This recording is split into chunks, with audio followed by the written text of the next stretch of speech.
Are you really spending Christmas here alone? The question cut through the silence of the penthouse like a warm knife through ice. Janet Maxwell stood at the entrance, her cleaning supplies packed, coat draped over her arm. Her shift was done, and she should have been halfway out the door by now. But something made her stop. Jeff Harold stood motionless by the floor-to-ceiling windows, silhouetted against the glittering Los Angeles skyline. In his perfectly tailored suit, whiskey glass in hand, he looked more like an expensive decoration than a living, breathing man. "Apparently so," Jeff replied without turning around, his voice as cold as the December wind outside. "Is that a problem, Miss Maxwell?" Janet raised an eyebrow, her natural curls bouncing as she tilted her head. "Not a problem for me, Mr. Harold, but it sure seems like a problem for you." He finally turned, his sharp gray eyes meeting her warm brown ones. "I don't need company to celebrate the holidays. I have everything I need right here." "Do you, though?" Janet gestured around the massive penthouse. "Because honestly, this silence is so thick, I could cut it with my cleaning spray." Jeff frowned, caught completely off guard. No one spoke to him like this. Not his business partners, not his employees, not even his own father. "Miss Maxwell, I appreciate your concern, but I'm heading to my mama's house in Inglewood," Janet interrupted, adjusting her purse. "Dinner's at 6. Nothing fancy, just real food, real people, and way too much sweet potato pie. You're welcome to come if you want." The silence that followed felt electric. Jeff stared at her, genuinely confused. "You're inviting me to Christmas dinner?" "That's what I just said." She shrugged casually.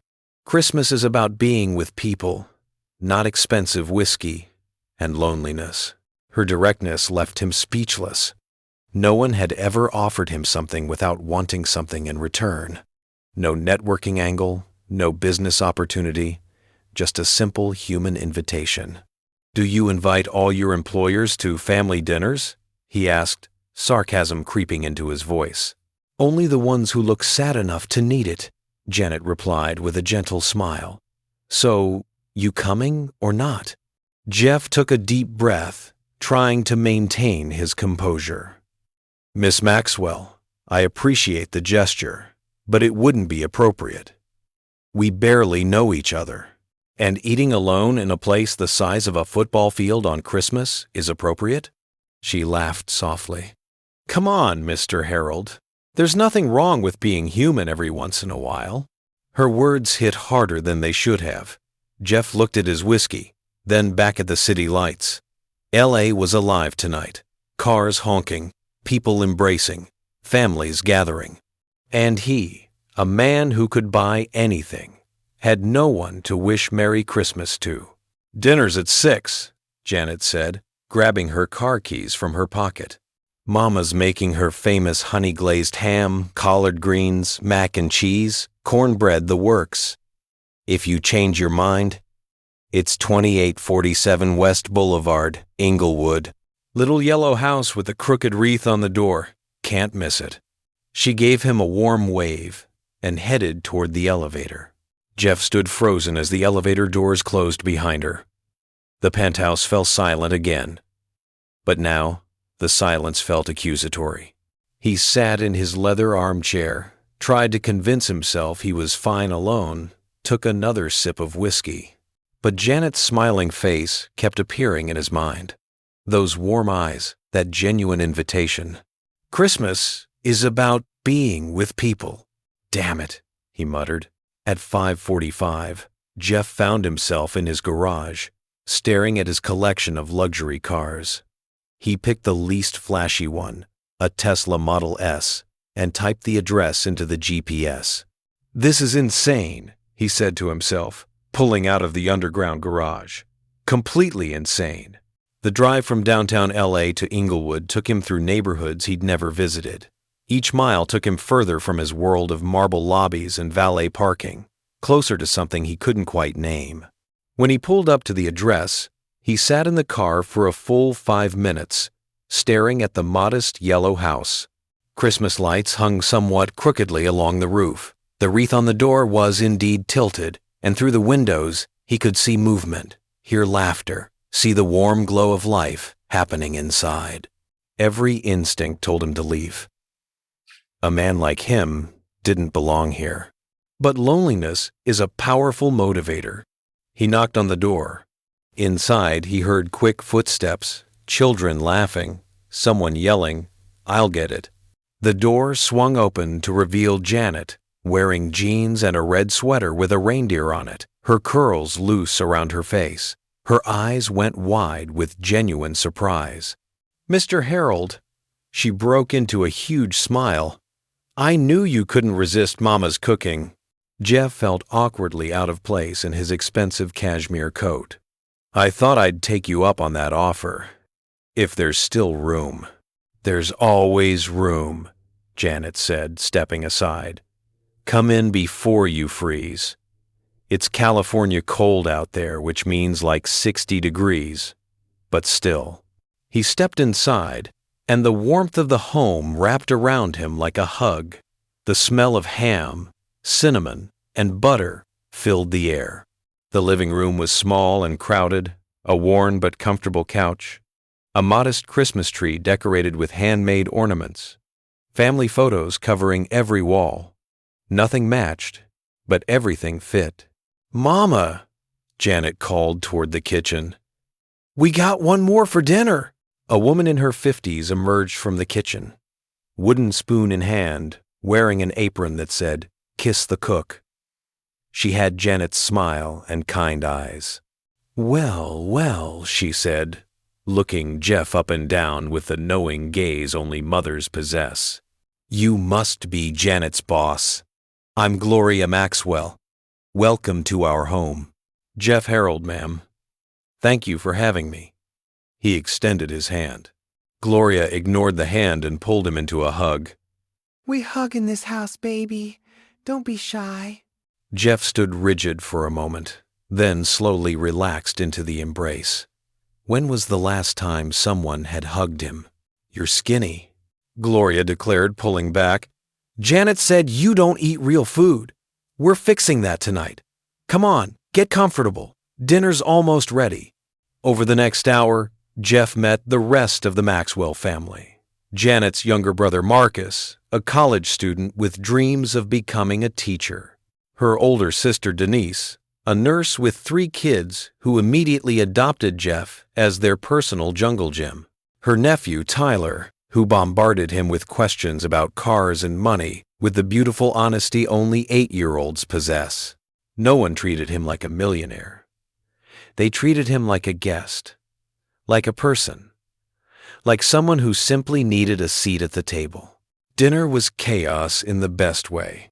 Plates being passed, multiple conversations happening at once, laughter erupting over shared memories, gentle teasing, and food. So much food. Jeff couldn't remember the last time he'd eaten a home-cooked meal, let alone one made with this much love. "So, Jeff," Gloria said, serving him a second helping of mac and cheese despite his protests. "Janet tells me you work too much." "Mama," Janet protested, embarrassed. "I'm just asking." Gloria gave him that motherly look. "A man can't live on work alone. What do you do for fun?" Jeff paused, fork halfway to his mouth. "Fun? I work, mostly. Sometimes I go to the gym." "That's not fun. That's punishment," Marcus laughed. "What about hobbies? Music? Sports? Video games?" "I used to play piano," Jeff admitted, surprising himself. "When I was younger. Haven't touched one in years." "Why not?" Tyler asked with childlike directness. "I got busy. Work took over." Gloria shook her head knowingly. "Baby, all that money can't buy you back lost time. Trust me on that." The words settled over him like a weight. After dinner, they moved to the living room. Someone put on Christmas music. Tyler showed Jeff his new action figures. Denise told embarrassing stories about Janet as a kid, making everyone laugh, including Janet, who threw popcorn at her sister in retaliation. At midnight, when it was officially Christmas, Gloria raised her mug of hot chocolate. To family, to friends, to anyone who needs a home tonight, Merry Christmas. Merry Christmas, everyone echoed. Jeff raised his mug too, and for the first time in years, those words didn't feel empty. Around 1 a.m., Janet walked Jeff to his car. The street was quiet now, Christmas lights twinkling softly. "Thank you," Jeff said, and his voice carried genuine emotion. "I didn't know I needed this. Everyone needs this sometimes," Janet replied, her breath visible in the cool air.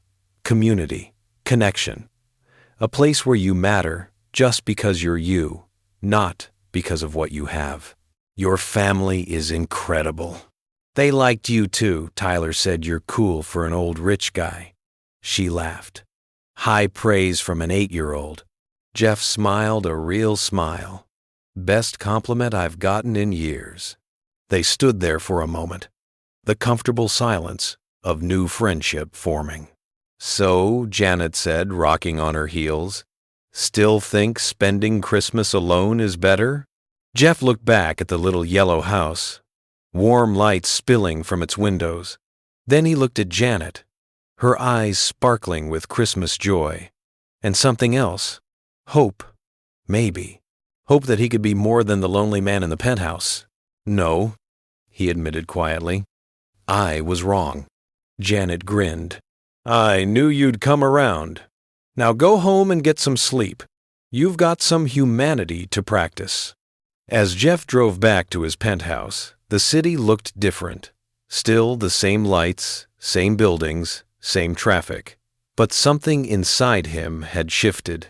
He'd spent years convinced that his isolation was the price of success, that connection was a luxury he couldn't afford, that opening up meant vulnerability, and vulnerability meant loss.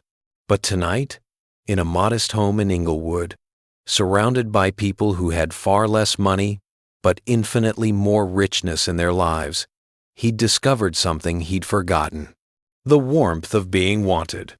Not for his money, not for his connections, but simply for being present, for being human.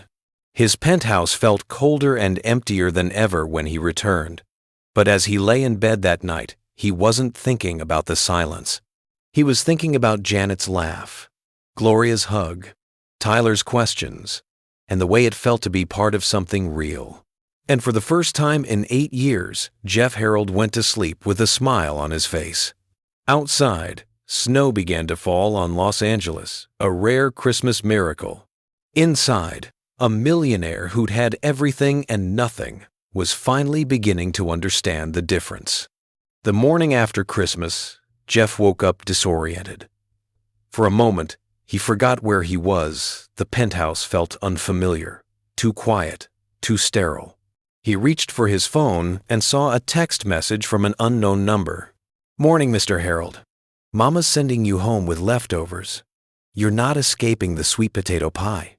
Janet?" He smiled before he could stop himself. Over the next 3 weeks, something shifted in the penthouse. Janet still came twice a week to clean, but now there were conversations, real ones. She'd tell him about her nephew's basketball game, and he'd find himself asking follow-up questions. He'd mention a difficult client, and she'd offer surprisingly insightful advice. "You know," Janet said one afternoon while organizing his bookshelf, "for a smart businessman, you're terrible at reading people." Jeff looked up from his laptop. "Excuse me? That client you mentioned, Stevens? You said he keeps dodging calls, changing terms, acting weird."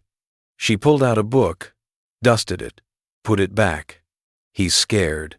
"Scared? He runs a multi-million-dollar company." "So, rich people get scared too. Probably more, since you all got more to lose." Janet glanced at him.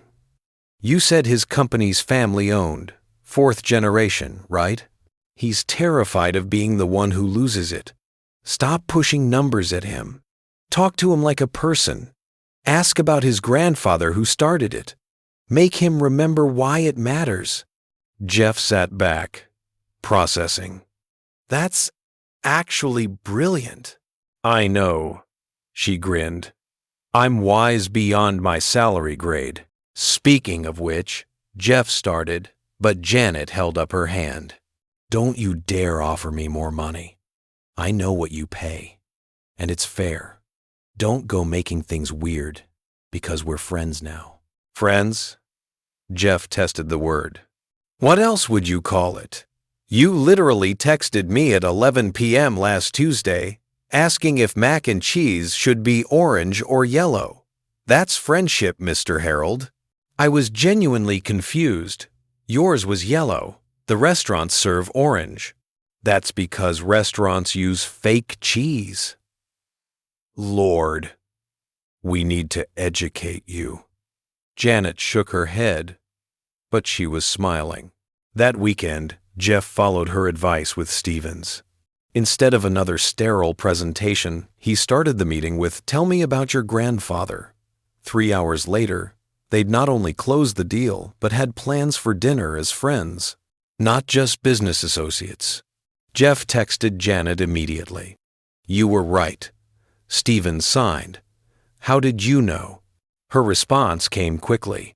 Because unlike you corporate robots, I actually pay attention to people. You're welcome. That'll be one mac and cheese consultation fee. He laughed out loud in his car. When was the last time he'd done that? The next week, Janet arrived at the penthouse with a wrapped box. What's this? Jeff asked, suspicious. A late Christmas gift. Open it. Inside was a small succulent plant in a handmade ceramic pot painted with clumsy but cheerful flowers. Tyler made the pot in his art class. Janet explained. He said your apartment needed life energy. Kid's got a point. Jeff felt an unexpected tightness in his chest. I don't know how to take care of plants. It's a succulent. You water it like once a month. Even you can't kill it. She placed it on his coffee table. There. Now you're responsible for something other than profit margins. I'm responsible for a multi-million-dollar company. That's different. That's business. This, she pointed at the little plant, this is personal. This depends on you caring. Jeff looked at the little succulent with its cheerful painted pot. Something so simple, yet it represented everything his life had been missing. Thank you, Janet. Tell Tyler I love it. Tell him yourself. You're coming to his basketball game on Saturday. I am? You are. He asked specifically if the rich guy was coming. You're officially part of the squad now, Mr. Harold. No backing out. Saturday came, and Jeff found himself in a crowded middle school gymnasium, sitting on hard bleachers next to Gloria and Janet, cheering for a team of 12-year-olds. Tyler spotted him, waved enthusiastically, and nearly missed his pass. Eyes on the ball, baby! Gloria yelled. Jeff found himself swept up in the energy, shouting encouragement, groaning at missed shots, celebrating when Tyler scored. When the game ended, they lost by 3 points, but everyone acted like it was the NBA Finals. Tyler ran over, sweaty and grinning. Did you see my layup? He asked Jeff. I did. It was impressive. Coach says I need to work on my defense, though. Defense is crucial. In business and basketball. Jeff found himself ruffling the kid's hair. You played well. Tyler beamed, and something in Jeff's chest cracked open just a little more. But not everyone was happy about Jeff's transformation. That Monday, his father, William Harold, appeared unannounced at his office. William was 68, silver-haired, and carried authority like a weapon.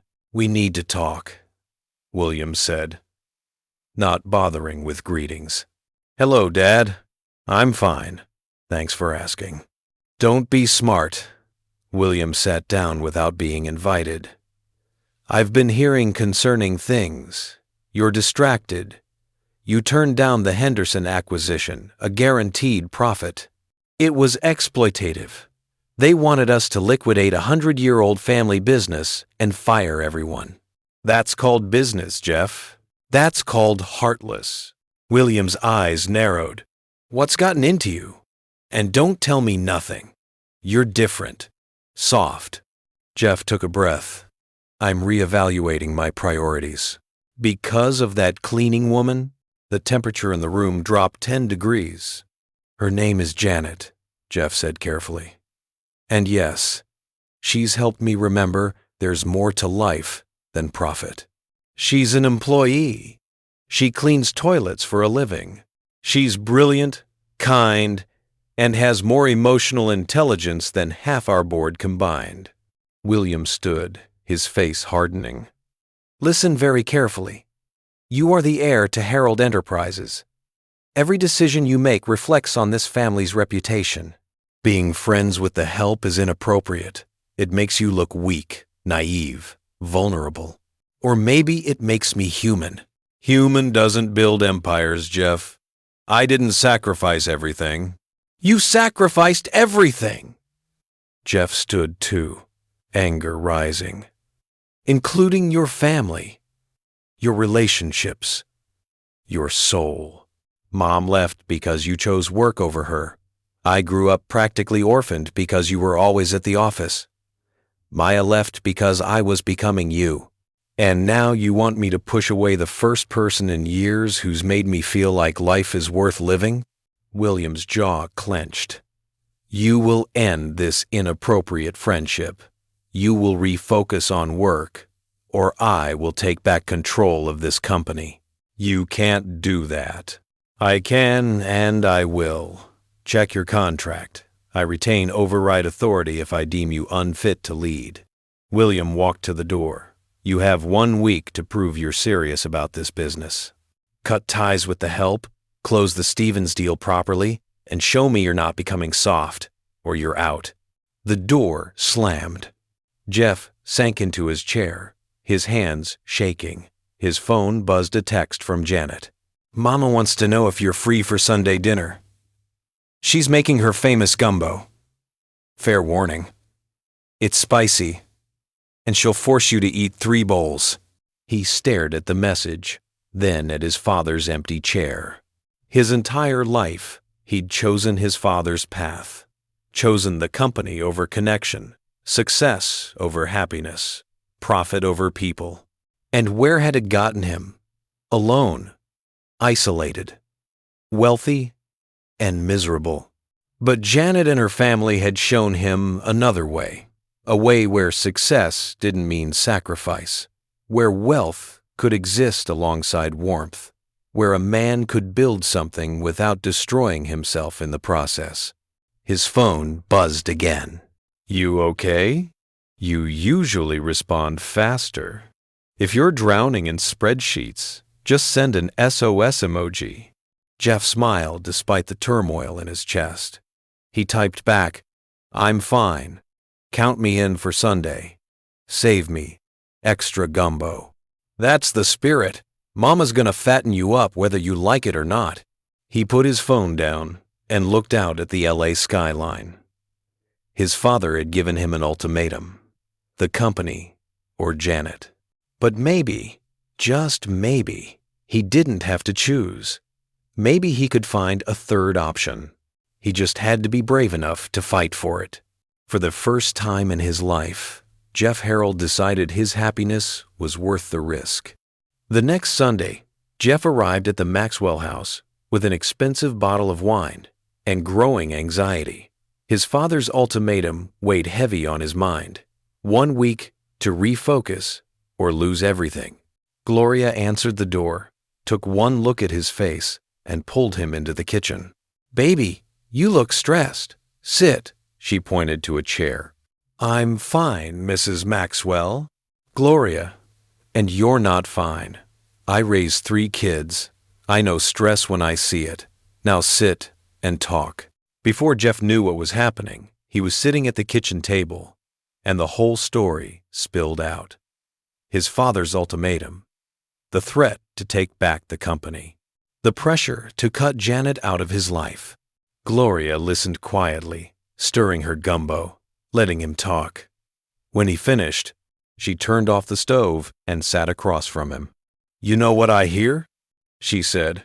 "I hear a man who spent his whole life trying to earn his daddy's approval.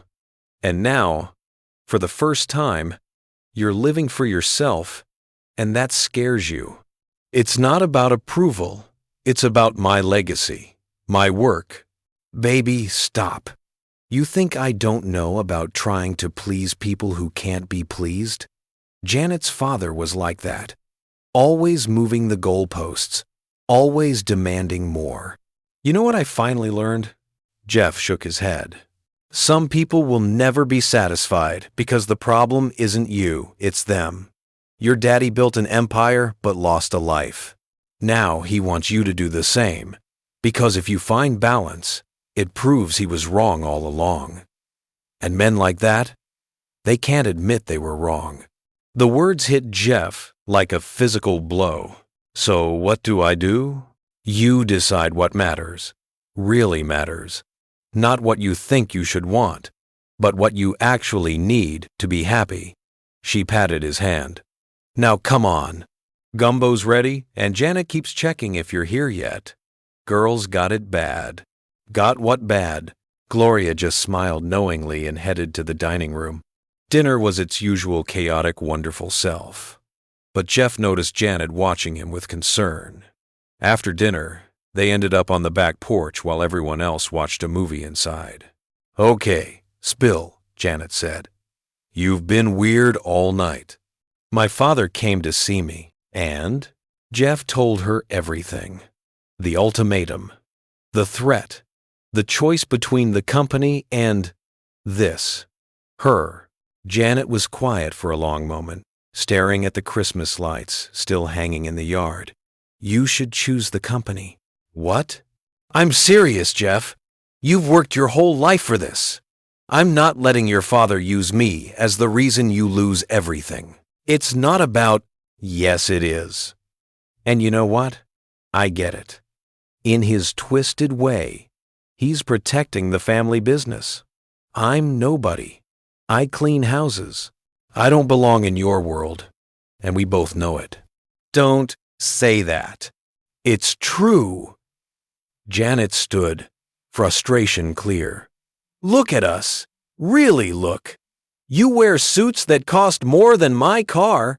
I serve you food at family dinners because that's what I know. You went to Stanford. I went to community college for 2 semesters before I had to drop out to help Mama with bills. We're from different universes, Jeff. I don't care about any of that. But everyone else does. Your father, your business partners, your whole world. And eventually," her voice cracked, "eventually you'll care too. You'll resent me for making you choose. You'll wonder what you gave up." "That's not true. You don't know that." Tears welled in her eyes. "I've watched people like you my whole life. Rich folks who slum it with us regular people until reality comes knocking. Then we're back to being the help." "Janet, I quit. Effective immediately." She wiped her eyes. "You don't have to choose. I'm choosing for you. Find another cleaning service.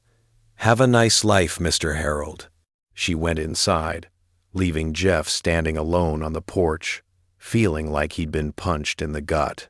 The next 3 weeks were torture. Jeff threw himself into work, trying to prove to his father and himself that he could focus. He closed deals, attended meetings, networked at sterile events. On paper, he was succeeding. In reality, he was miserable. The penthouse felt emptier than ever. The succulent plant Janet gave him was wilting despite his efforts to care for it. He hadn't heard from her at all, not even a text. Gloria answered when he called, but said Janet was busy and couldn't talk. He was losing her, and he didn't know how to stop it. Then, at a charity gala 2 weeks later, everything got worse. Jeff was making polite conversation with potential investors when he saw her across the room. Vanessa Cole, his ex, wearing a designer dress and a calculating smile. "Jeff, darling." She air-kissed his cheeks. "I heard you've been working hard. Good for you." "Vanessa, I didn't know you'd be here. I'm on the charity board now, keeping busy." She sipped her champagne. "I also heard a funny little rumor. Something about you and your cleaning lady?"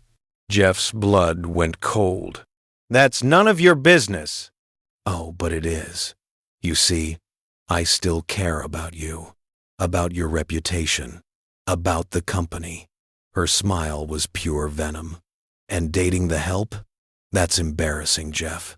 For you, for your father, for Herald Enterprises. We're not dating. She's a friend, even worse. At least if you were sleeping with her, people would understand. But friendship? That suggests you actually care." Vanessa laughed.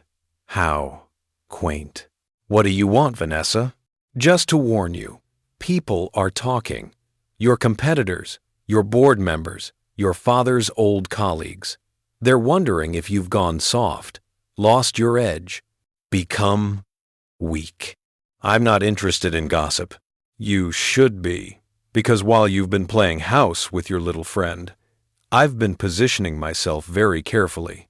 Your father and I have been talking." Jeff's stomach dropped. "About what?" "About the future.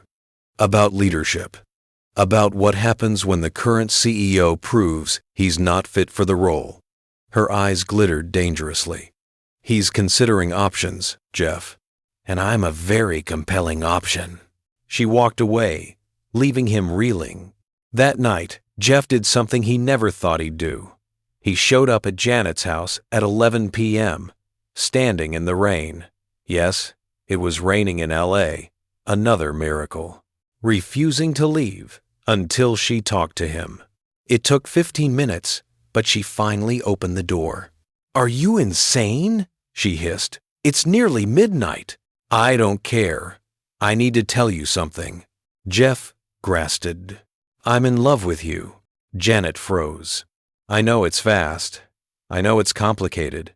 I know we're from different worlds, and my life is a mess, and you quit, and I respect that. But I'm in love with you, Janet Maxwell. Not because you clean my apartment, or because you're convenient, or because I'm bored. Because you're brilliant, and kind, and real, and you make me want to be better. You make me want to actually live instead of just existing." Tears streamed down Janet's face. "You can't say things like that." "Why not? It's true. Because it matters. Because She covered her mouth, but the words came anyway. "Because I love you too, you idiot. And that terrifies me." Jeff stepped closer. "Then be terrified with me. Your father will destroy you. Let him try." "Vanessa will destroy us both."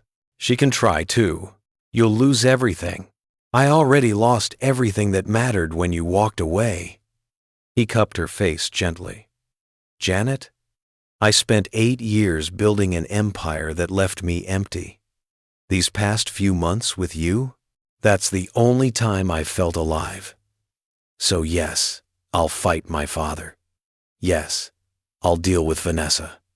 Yes, I'll risk the company. Because you're worth it." "You're crazy." "Probably," he smiled. "But I'm not wrong." Janet grabbed his wet jacket and pulled him into a kiss. It was desperate and sweet, and tasted like tears and rain and hope. When they pulled apart, both breathless, Janet rested her forehead against his. "We're going to have to fight for this. I know. It's going to be ugly. I know. Your father's going to hate me. He'll get over it. Or he won't. Either way, I'm done living his life." Janet smiled through her tears. "Okay, Mr. Harold. But we do this together. No more running away. Deal?" He kissed her again. "Now can I please come inside? I'm soaking wet." She laughed and pulled him into the house, into the warmth, into the life he'd been missing. Outside, the rain continued to fall. Inside, two people from different worlds decided that love was worth fighting for. And somewhere across town, Vanessa Cole was making calls, setting plans in motion, preparing to tear them apart. The battle was just beginning. The next morning, Jeff woke up on the Maxwell's couch with a stiff neck and the best feeling he'd had in weeks. Gloria had insisted he stay rather than drive home in the rain, and he'd fallen asleep to the sound of Janet humming in the kitchen. Now, in the early morning light, he could smell coffee brewing. He sat up, running a hand through his messy hair, and found Janet standing in the doorway with 2 mugs. "Morning, Mr. Millionaire," she teased. "How'd you sleep on a couch that cost $50 at a yard sale? Better than I have in months." He accepted the coffee gratefully. "Though my back might disagree, that's what you get for dramatic midnight confessions in the rain." She sat beside him, close enough that their shoulders touched. "Do you regret it? Now that you're sober and it's daylight?" "Not even a little." He kissed her temple. "Do you?" "Ask me again after we face your father." As if summoned by the mention, Jeff's phone rang. William Harold. He showed Janet the screen, and she squeezed his hand. "Answer it! Might as well start the fight," Jeff answered. "Hello, Dad. Where are you? You missed the 7 a.m. board meeting." "I didn't know there was one." "I called it last night. Sent an email. You would have known if you weren't distracted." William's voice was ice. "We need to talk. My office. 1 hour." "I'll be there." Jeff hung up and looked at Janet. "It's starting." "Then let's not keep him waiting." "I'm coming with you." "Janet, you don't have to. We do this together, remember? Besides," she stood and stretched, "someone needs to make sure you don't let him bully you. And I've dealt with difficult men before. I raised a little brother through his teenage years. I can handle your dad." An hour later, they walked into Herald Enterprises together. The receptionist's eyes widened, seeing Janet with Jeff. Whispers followed them through the halls. By the time they reached William's office, half the building knew. William was behind his massive desk, and he wasn't alone. Vanessa sat in one of the leather chairs, looking perfectly composed in a power suit. "What is she doing here?" Jeff demanded. "Miss Cole is now a consultant for Herald Enterprises," William said coldly. "I hired her last week to assess our leadership structure." "You can't be serious." "I'm completely serious. Sit down." "I'll stand," Jeff said. Janet stood beside him, her hand finding his. William's eyes flickered to their joined hands with clear distaste. "So it's true. You're actually involved with the cleaning staff." "Her name is Janet Maxwell. And yes, we're together." Vanessa made a small, disgusted sound. "How progressive of you, Jeff." "Stay out of this," Jeff warned. "She's here because I asked her to be," William said. "Vanessa has concerns about the company's direction. So do I. Your focus has been scattered. You've turned down profitable deals. You've been soft on negotiations. And now this," he gestured at Janet, "proves you've lost perspective." "Or maybe I've gained some." Jeff's voice was steady. "I've been so focused on profit that I forgot what I was building for." Janet reminded me that success without humanity is just greed. "How poetic," Vanessa sneered. "Did she teach you that while scrubbing your floors?" "Vanessa," Jeff started, but Janet squeezed his hand. "It's okay," Janet said calmly, meeting Vanessa's gaze. "Yes, I clean floors. I also manage 3 other clients, help my mama care for my nephew, volunteer at a community center, and study business administration online. I work hard for everything I have. What do you do besides inherit your money and sabotage people?" Vanessa's face flushed red. "How dare you?" "Enough." William slammed his hand on the desk. Miss Maxwell, you're out of line. This is a business discussion. Then let's discuss business, Janet said, surprisingly composed. Mr. Harold, with all respect, your son has brought in 15% more revenue this quarter than last year. He closed the Stevens deal everyone said was impossible. 3 clients have specifically mentioned how much they appreciate his new approach. So what exactly is the problem? William blinked, clearly not expecting resistance. The problem, Vanessa interrupted, is that he's compromised. A man involved with his cleaning lady is a liability. What will clients think? What will the board think? What will competitors say? They'll say he's human, Janet replied. Last I checked, that wasn't a crime. This is absurd, William stood. Jeff, I'm giving you one final chance.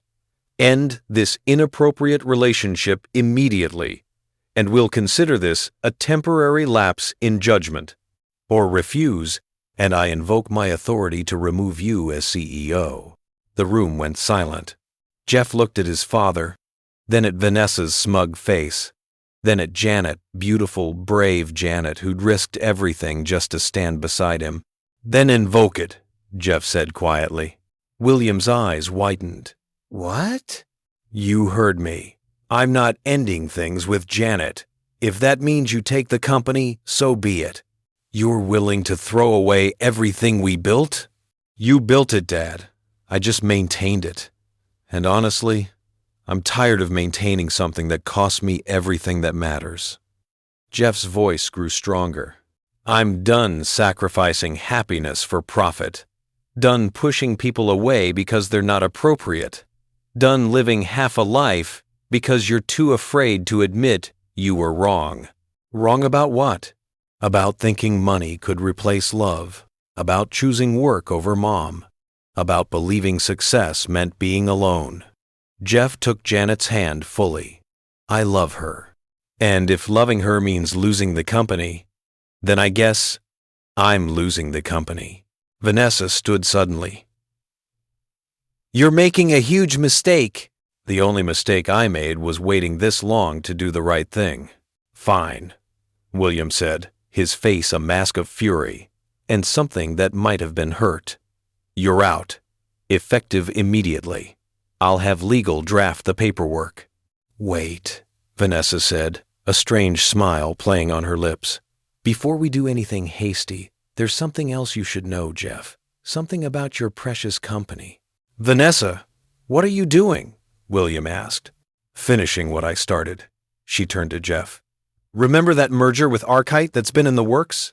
The one that would make Herald Enterprises the biggest firm on the West Coast? What about it? It's falling apart. And I'm the reason why. Her smile widened. I've been feeding information to Archite's competitor. Inside data, strategic plans, financial projections, everything they need to undercut your deal. The room erupted. You did what? William turned on her, furious. Oh, don't act so betrayed. You brought me in to help destroy Jeff's credibility. I'm just being thorough. Vanessa shrugged. If I can't have him, neither can you. And if his company crashes while he's distracted by, she gestured dismissively at Janet, then everyone will blame him for being weak. You're insane, Jeff breathed. I'm practical. You embarrassed me, Jeff. Cast me aside. Now you get to watch everything you've worked for crumble. And when Herald Enterprises goes under, people won't remember your humanity. They'll remember you chose a cleaning lady over an empire. Janet had heard enough. You know what? You're right. I am just a cleaning lady. I don't have a fancy degree or a trust fund or connections, but I have something you'll never have. Oh? What's that? The ability to see past my own ego. Janet stepped forward. You're so busy trying to destroy Jeff that you just confessed to corporate espionage in front of witnesses. That's illegal, by the way. Vanessa's smile faltered. What? William pulled out his phone. This conversation has been recorded. Company policy, all office meetings are logged for legal purposes. The color drained from Vanessa's face. You can't use that against me. Watch me, William said coldly. Security. 2 security guards entered. William pointed at Vanessa. Escort Miss Cole out and call our legal team. We'll be pressing charges for corporate sabotage, breach of contract, and fraud. Wait. William, you can't. Out now. As Vanessa was escorted away, still protesting, William sank into his chair, suddenly looking every one of his 68 years. Jeff and Janet stood in the heavy silence that followed. Finally, William spoke. She almost destroyed everything. She wanted to destroy me, Jeff corrected. The company was just collateral. William looked up at his son, really looked at him.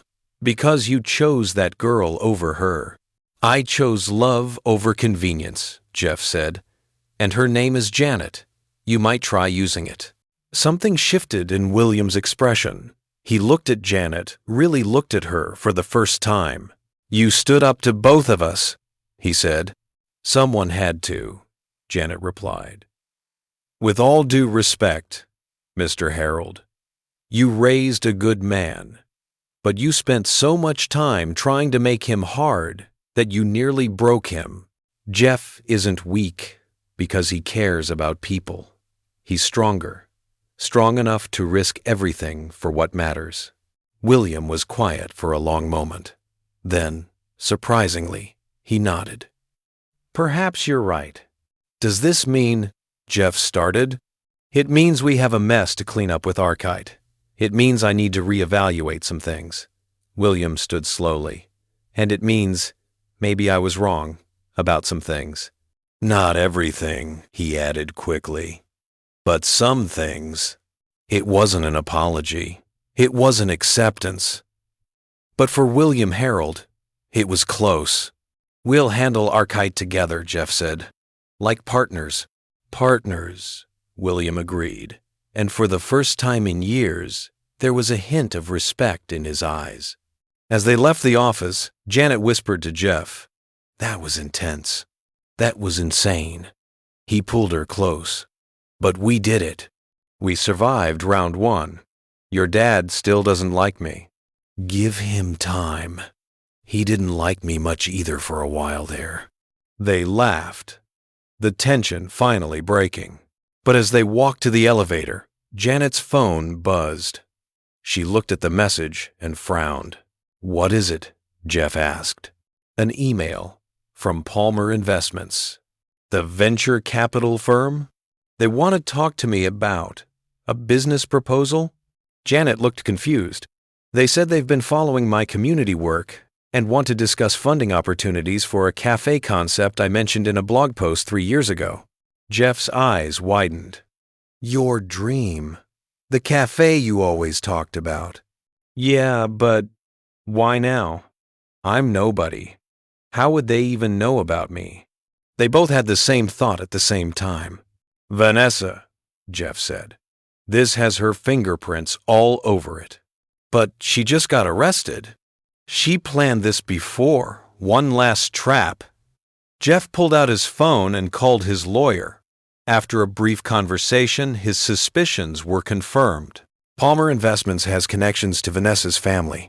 This is a setup, get you invested in a failing business, bankrupt you, make you look like a gold digger who was just using me for money and connections. Janet's face hardened. So not only did she try to destroy your company, she tried to destroy my dream too? That's what it looks like. Oh, hell no. Janet's eyes flashed with determination. Nobody messes with my dreams. If she wants a fight, she's got one. Jeff smiled. What are you thinking? I'm thinking we turn her trap into an opportunity. We expose this. Use the publicity to show what really happened.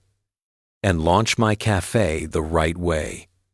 Clean, honest, and on our terms. Janet grabbed his hand. but I'm going to need help. Your help, not your money, she added quickly. Your advice, your business knowledge, your connections, but used ethically. You've got it, all of it. Then let's show them what we're made of. As they left Herald Enterprises together, neither of them noticed the photographer across the street, camera clicking, already uploading photos to gossip sites. The storm wasn't over. It was just beginning. But this time, they were ready to face it together. The next morning, Jeff and Janet were all over the internet. Harold hires cleaning lady girlfriend, gold digger, or true love, one headline screamed. Another, millionaire chooses maid over empire CEO loses mind. Janet sat in Jeff's penthouse, scrolling through her phone with growing frustration. They're making me look like I seduced you for money.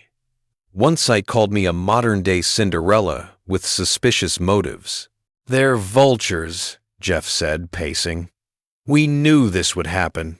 Knowing it and living it are different things. She tossed her phone on the couch. My mama's getting calls. Marcus got cornered at school. Even Tyler's hearing stuff on the playground. Your mess is affecting my family, Jeff. I'm sorry. Don't apologize. Just help me fix it. Janet stood, determination replacing frustration. We need to control the narrative. Fight back. Show them who we really are. How? It's 118 us. We expose Vanessa. Completely. Not just the corporate sabotage. All of it. The setup with Palmer Investments. Her manipulation. Everything. Make it so clear that she's the villain that nobody can spin it any other way. Jeff's lawyer, Michael Chen, arrived an hour later with news. Vanessa made bail.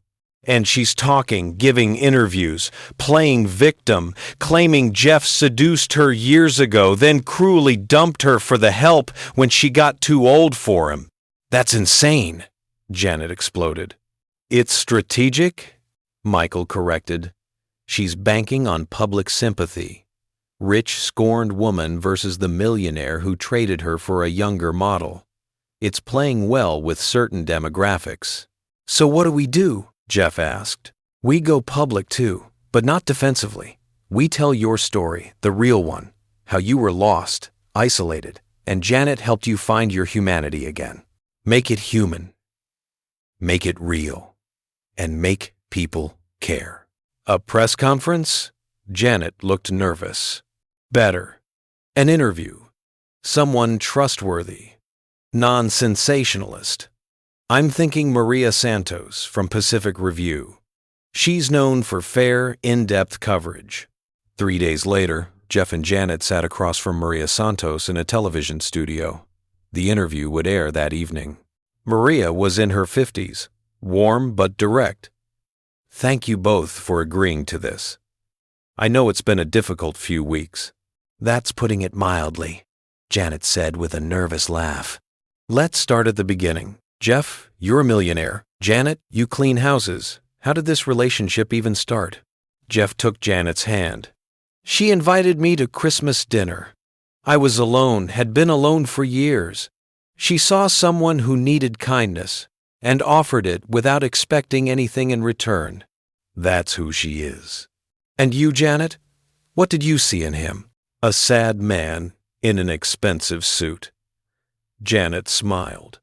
Someone who'd forgotten that life is about more than work. I didn't see his money. I saw his loneliness. But you have to understand how this looks to people. You're his employee. Was? Janet corrected. I quit when things got complicated. I didn't want his job, his money, or his connections. I wanted him to be happy. That's it. The interview continued for an hour. They talked about Christmas dinner, about Jeff's transformation, about Vanessa's sabotage. They didn't shy away from the hard questions, the class difference, the power imbalance, the criticism they'd faced. What do you say to people who think Janet is using you? Maria asked Jeff. I say they don't know her. Janet turned down multiple offers from me: money, gifts, opportunities.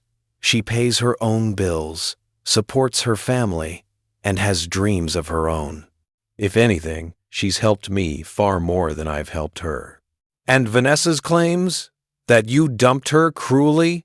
Vanessa and I broke up over a year ago when I discovered she was leaking company information for personal gain. This isn't about love or heartbreak. This is about revenge and manipulation. Maria turned to Janet. You've been offered investment money from Palmer Investments for a cafe concept. Are you taking it? Absolutely not. Janet's voice was firm. That offer was a trap set by Vanessa to make me look like a gold digger.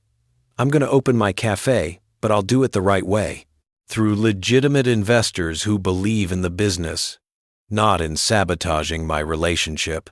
You seem very certain about that. I am, because I'm not afraid of hard work.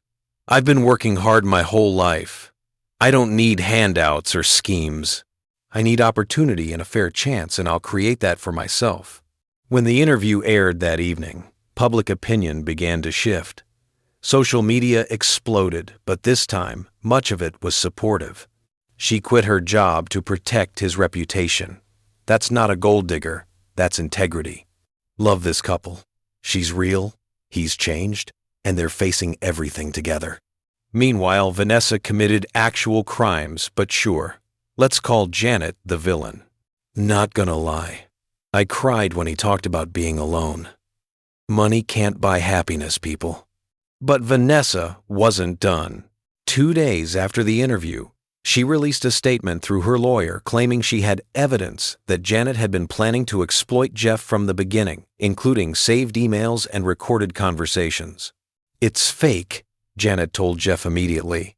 It has to be. I know, Jeff assured her. Michael's already on it. We'll prove it's fabricated. But the damage was done.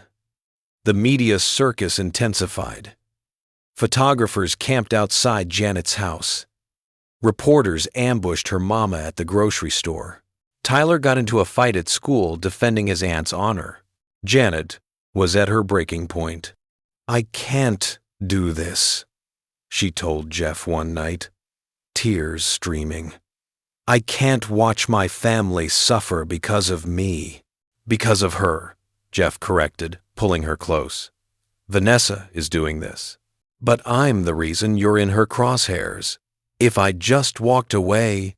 Don't you dare finish that sentence. Jeff tilted her face up. We're in this together. You don't walk away from me. I don't walk away from you. That was the deal. But your company, my family, will survive, will be stronger. Janet, look at me. He waited until her eyes met his. I love you. Not the idea of you. Not the rebellion you represent. Not the way you make me look. Your laugh, your terrible sense of direction. The way you sing off-key while cooking.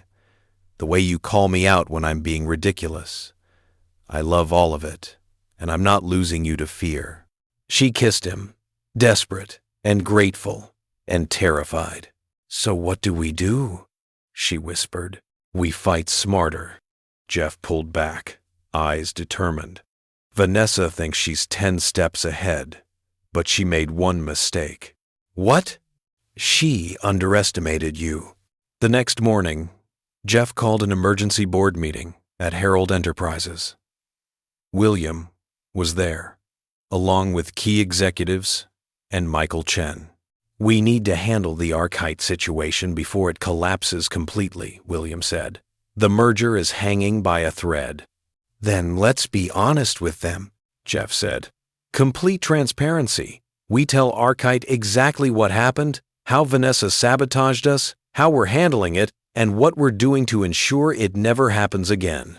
That's risky, one executive said. It makes us look weak. It makes us look human, Janet said from the doorway. Everyone turned. She walked in confidently, wearing a borrowed blazer and carrying a folder. Miss Maxwell, this is a closed meeting. An executive started. Let her speak. William surprised everyone by saying. Janet set the folder on the table. These are testimonials from 3 of Herald Enterprises' major clients, including Stevens, who Jeff closed last month. They all say the same thing. Jeff's new approach, his focus on relationships and trust, is why they're staying with you despite the scandal. She opened the folder. Here's also documentation showing that in the last quarter, under Jeff's leadership, employee satisfaction is up 30%, client retention is at an all-time high, and profits have increased. The numbers don't lie. An executive leaned forward. Where did you get this data? I asked for it. Turns out, when you treat people like human beings instead of assets, they're happy to help you.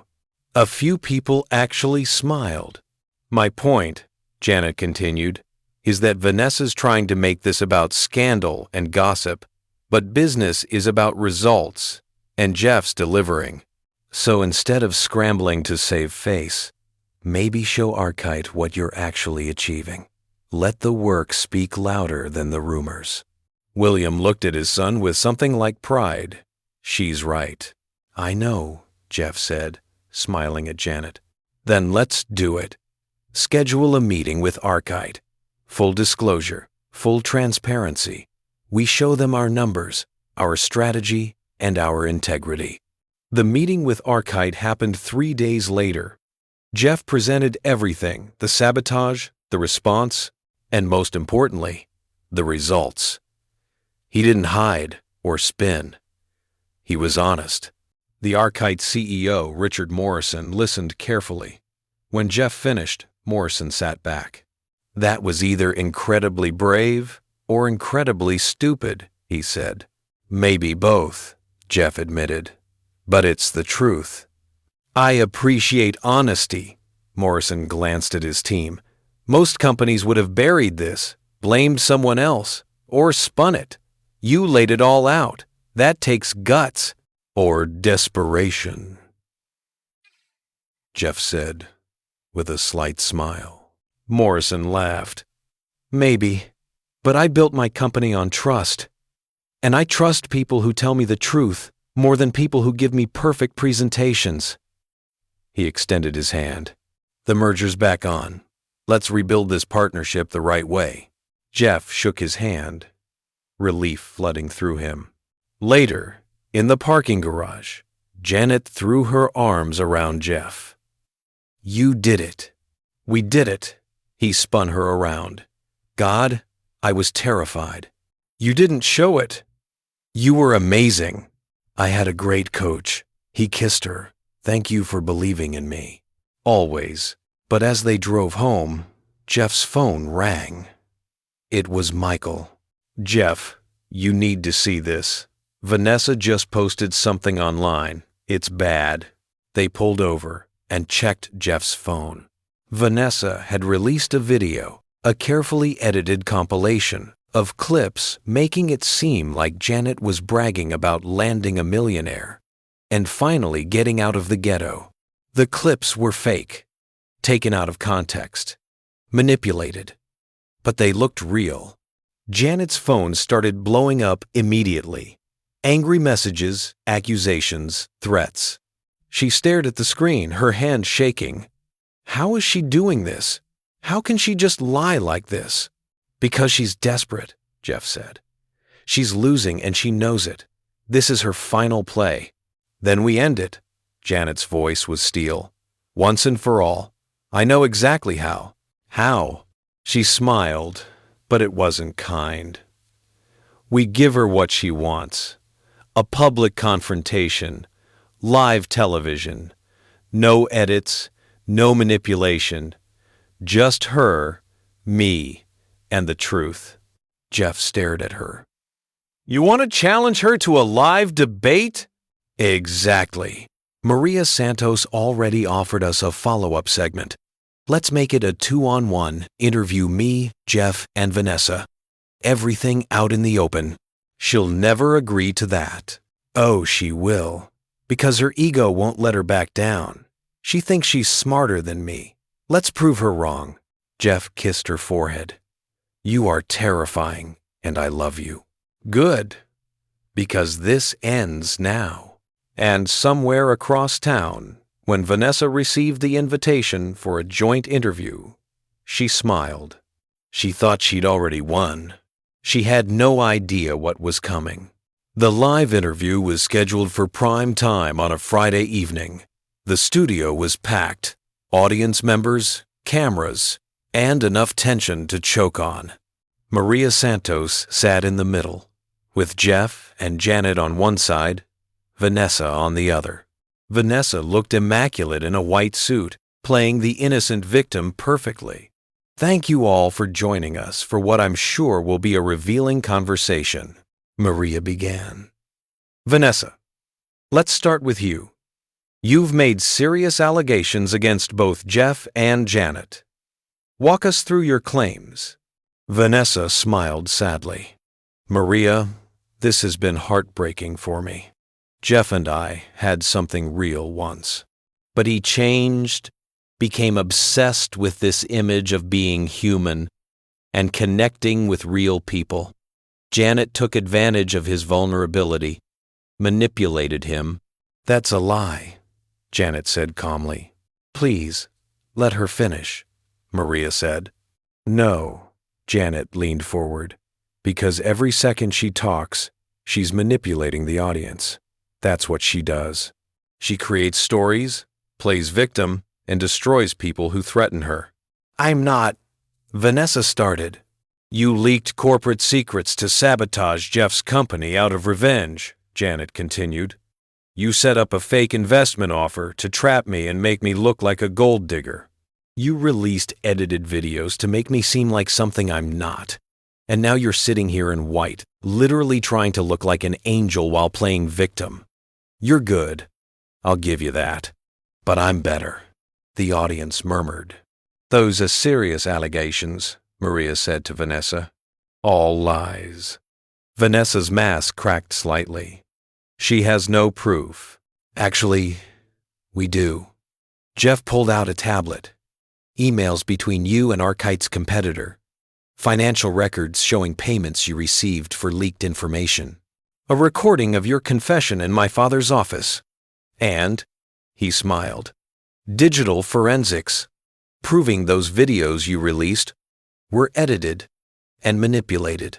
Vanessa paled. You can't use that. It's legal? Yes. All obtained through proper channels during the investigation. Jeff set the tablet down. Vanessa, you were always smart, but you got sloppy. Revenge made you careless. This is ridiculous. I'm done. Vanessa stood to leave. Sit down, Maria said firmly, or I'll air everything anyway, and you won't be here to defend yourself. Vanessa slowly sat back down, her perfect composure crumbling. Here's what I don't understand, Janet said, her voice softer now. You're beautiful, intelligent, connected. You could have anything. Why waste so much energy destroying us? For the first time, Vanessa's mask fully dropped. Because you have what I never did. Money? We both know you have plenty. Not money, him, his real feelings. Vanessa looked at Jeff, and for a moment, she seemed genuinely hurt. I thought I had you, but you never looked at me the way you look at her. Never opened up, never let me in. And then she comes along, no money, no connections, nothing special, and suddenly you're transformed. Do you know how that feels? To realize you were never enough? The studio was silent. Vanessa, Jeff said quietly, you were never not enough. We were wrong for each other. You wanted someone to build a power couple with. I wanted someone to actually build a life with. That's not a judgment. We just wanted different things. But you changed for her. I changed for me. Janet just gave me permission to try. Vanessa sat there, tears streaming down her perfectly made-up face. And for the first time, she looked human. I'm sorry, she finally said, her voice breaking. For all of it. The sabotage, the manipulation, the lies. I was angry and hurt, and I wanted you to feel what I felt, but I went too far. Yes, you did, Janet said. You tried to destroy my family. My nephew got in a fight because of you. My mama's been crying herself to sleep. You didn't just go after Jeff and me, you went after innocent people. I know. Vanessa wiped her eyes. I'll take responsibility. For everything. The legal consequences, the public apology, all of it. Maria looked at the camera. Well, this took an unexpected turn. After the show, in the parking lot, Vanessa approached Jeff and Janet one last time. I meant what I said. I'll make this right as much as I can. Good, Jeff said simply. For what it's worth? Vanessa looked at Janet. You are special. And he's lucky to have you. I know, Janet said without arrogance. Just truth. Vanessa nodded and walked away, finally out of their lives. Janet exhaled deeply. Is it finally over? The Vanessa part? Yes. Jeff pulled her close. But we still have work to do. What work? Building our future. 1 year later. Christmas Eve arrived with unseasonably warm weather and clear skies. Jeff stood outside a newly renovated storefront in Inglewood, watching the final preparations. The sign above the door read in elegant letters, Maxwell's Home Cafe. Inside, Janet was directing the chaos tables being positioned, her mama arranging flowers, Marcus testing the sound system, Tyler hanging Christmas lights, with more enthusiasm than accuracy. Careful, baby, Gloria called. We don't need you breaking something before the grand opening. I got it, Grandma. Jeff walked in carrying 2 boxes of supplies. Delivery for the most beautiful cafe owner in L.A. Janet looked up, flour somehow already on her face despite not starting baking yet. You're late. I've been texting you. I had to pick something up. He set the boxes down and pulled a small, wrapped package from his pocket. Early Christmas present. Jeff, we said no gifts. Open it. She unwrapped it to find a photo in a simple frame. It was from that first Christmas dinner. Someone had snapped it without them knowing. Jeff and Janet were laughing at something Tyler said, their faces full of genuine joy, looking at each other like they'd found home. Below the photo was engraved, Where it all began. Janet's eyes filled with tears. I love it. I love you. He kissed her forehead. Ready for tomorrow? Terrified, excited, nauseous, all of it. Same, but we're doing this together. The next morning, Maxwell's Home Cafe opened its doors for the first time. The line stretched around the block. Neighbors, friends, family, and strangers who'd followed their story and wanted to support them.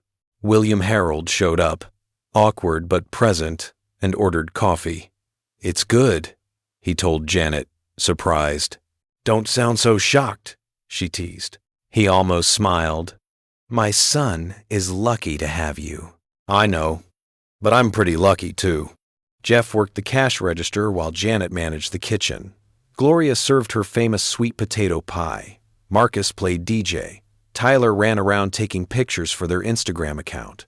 It was chaotic, imperfect, beautiful. At noon, a man in a business suit entered. Excuse me, I'm looking for Janet Maxwell? That's me. Janet came out from the kitchen, wiping her hands. I'm David Palmer, from Palmer Investments. The cafe went quiet. We've never met properly, Palmer continued. And I owe you an apology. My company was used by Vanessa Cole to try to trap you. When I learned what she'd done using our name, I was appalled. We've since severed all ties with her and her associates. Okay, Janet said carefully. I'm here because I genuinely believe in what you're building. I've reviewed your business plan, the real one. And I'd like to offer legitimate investment. No strings, no traps, just a clean business deal if you're interested in expanding someday. Janet looked at Jeff, who nodded. She turned back to Palmer. Mr. Palmer, I appreciate that. I really do. But right now, I'm happy keeping this small, community-focused, real. She smiled. Maybe someday we'll expand. But for now, this is enough. Palmer nodded respectfully. I understand. The offer stands whenever you're ready. He placed a business card on the counter. Merry Christmas, Miss Maxwell. Merry Christmas. As the day wound down and the last customers left, the Maxwell family and Jeff sat together at a large table, exhausted but happy. To new beginnings, Gloria raised her coffee cup. To family, Marcus added. To dreams coming true, Janet said, looking at her cafe with wonder. To finding home, Jeff finished, taking Janet's hand. They all toasted, and for a moment, everything was perfect. Later that evening, as they cleaned up, Jeff pulled Janet aside. There's one more thing. Jeff, if you bought me another gift, it's not a gift, it's a question. He got down on one knee. Janet's hand flew to her mouth. Janet Maxwell, a year ago, you invited a lonely millionaire to Christmas dinner and changed his entire life. You showed me that success without heart is empty, that money can't buy what really matters. That home isn't a place it's being with the person who makes you want to be better. He pulled out a simple ring, not flashy, but elegant, perfect. I don't want to spend another Christmas, another day, another moment without you. Will you marry me? The entire cafe, Gloria, Marcus, Denise, Tyler, and even William, who'd stayed to help clean, held their breath. Janet laughed through tears. You're proposing in my cafe on opening day? I'm proposing in our cafe on the day our dream came true. Seems appropriate. You're impossible. So is that a yes? Of course it's a yes, you wonderful, ridiculous man. The cafe erupted in cheers. Jeff slipped the ring on her finger and kissed her as everyone applauded. Tyler ran over. Does this mean you're going to be my uncle? Looks like it, buddy. Cool. Does that mean I get to eat here free? Tyler! Gloria scolded. But she was laughing. As the celebration continued, Jeff and Janet stepped outside for a moment of quiet. Christmas lights twinkled in the windows. The street was peaceful. The world felt right. A year ago, I was alone, Jeff said softly, surrounded by everything, connected to nothing. And then you asked one question. Are you really spending Christmas here alone? Best question I ever asked, Janet said, resting her head on his shoulder. Changed my whole life. Changed both our lives. They stood there, watching the neighborhood they now called home, in front of the cafe they'd built together, wearing a ring that promised forever. Merry Christmas, future Mrs. Harold, Jeff whispered. Merry Christmas, future Mr. Maxwell Harold, Janet replied. Because we're definitely hyphenating. Whatever you want, as long as I get you. Inside, Gloria started playing Christmas music. Through the windows, they could see their family, his dad awkwardly trying to dance, Tyler doing some kind of wild robot move, Marcus and Denise laughing. This was success, not money or power or status. This, love, family, community, purpose, home. Ready to go back in? Janet asked. In a minute. Jeff pulled her close. I just want to remember this exact moment. When everything finally feels right. Janet smiled and kissed him softly. Then let's make it last forever. Hand in hand, they walked back into the warm light of the cafe, into the noise and laughter and life. The millionaire who'd spent every Christmas alone had found something more valuable than any empire. He'd found home. And it had started with the simplest invitation from a woman who saw past his wealth to the lonely heart beneath. Some stories start with "Once upon a time."